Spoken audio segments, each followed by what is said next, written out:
Seorang pria asal Muara Enim bernama Mintaria melapor telah menjadi korban pengeroyok oleh sejumlah orang yang diduga sekuriti perusahaan sawit setelah dituduh mencuri. Mintaria melalui kuasa hukum dan anaknya melaporkan pengeroyokan yang dialaminya ke Sentra Pelayanan Kepolisian Terpadu, SPKT, Polda Sumsel, Jumat, 28 November 2025. Dikatakan, aksi pengeroyokan tersebut terjadi di Jalan Pertamina Tanjung Kemala, Lubai, Kabupaten Muara Enim, pada Sabtu, 22 November 2025, sekitar pukul 2.15 waktu Indonesia Barat. Saat itu Mintaria bersama rekannya, Saiful, hendak pulang usai membeli berondolan sawit yang didapat dari Desa Kayu Arakuang, Kecamatan Rambang Kuang, Ogan Ilir.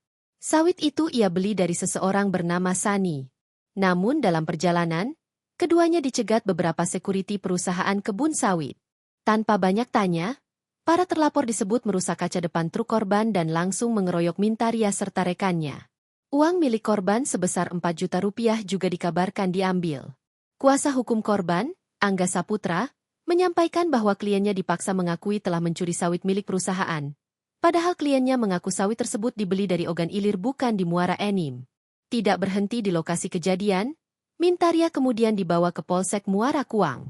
Di tempat itu, korban kembali diduga mengalami penganiayaan, termasuk disundut rokok pada beberapa bagian tubuh. Kondisi korban disebutkan mengalami lebam dan luka di kepala.